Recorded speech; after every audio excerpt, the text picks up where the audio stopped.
These verses reminded me about Qari Abdalصمد Abdالباسط. I think you all know the man. He was here many years ago on a Qiraat tour, and we flocked in our thousands. He also came to Durban, and in the city hall of Durban, packed out, he was reading so many sections of the Quran, and among them was included this portion that our young Qari read this evening. The next day, a doctor friend of mine who was responsible for the Arabic Studies Circle in Durban, Dr. Daud Mal, he meets me in the street and he questions me. Said, were you there at the city hall yesterday? I said, yes. He's asking me, did you cry? Did you cry? I said, yes, for two reasons. He's asking, what are those two reasons? So I said, you see, I don't know Arabic. I don't know Arabic as a language. But I do know some extracts from the Quran, some verses whose meaning I seem to understand, because I have been paying attention to those verses and their meaning. So I know what the person is talking about. So I said, you see, Qari Abdalصمد Abdالباسط, in the Qiraat that he read these words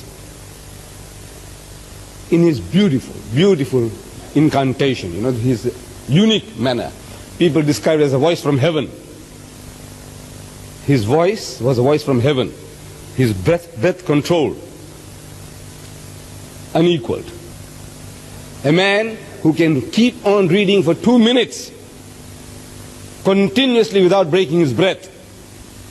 Breath control, unequaled.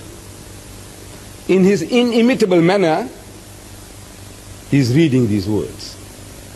Of course, if I try to imitate, I'll be murdering it. But you can understand, you'll appreciate my difficulty, but I'll try.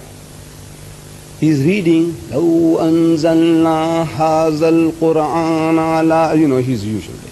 على جبل لرأيته خاشعا متصدعا من خشية الله. When he's reading that, when we understand the meaning, he's saying that if this Quran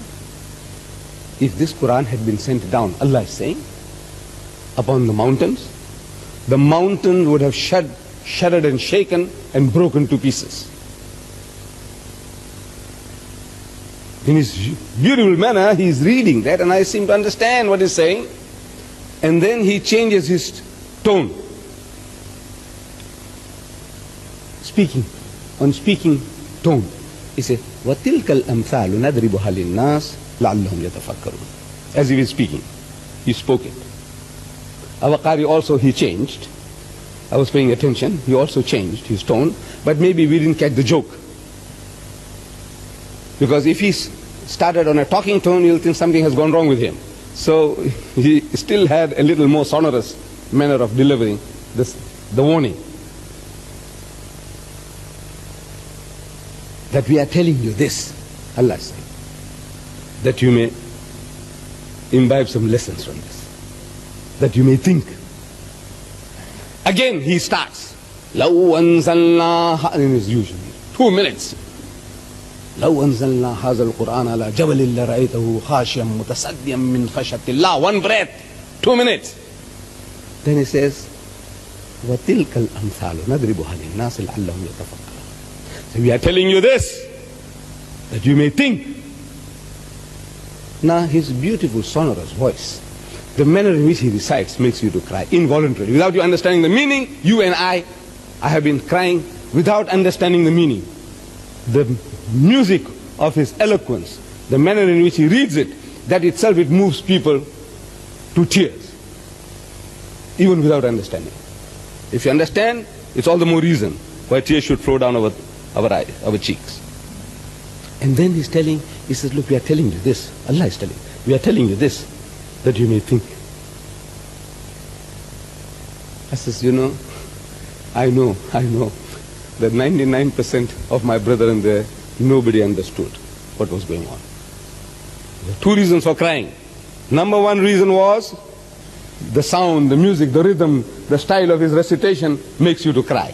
One reason. Second reason, the man is telling you, Allah is telling you through him, that look, we are telling you this, that you may think. And nobody catches the joke. This is a sad part of our Muslims all over the world. In the non-Arab world, all of us, we bacha the Quran, we recite the Quran beautifully, alhamdulillah. Most especially, my Malay brethren, they read beautifully. They are nearest to Basit, they are nearest to the Arab recitation. But the bulk of us, whether Malay or Indian Muslim, or Muslims in Turkey, wherever, they don't seem to understand the message.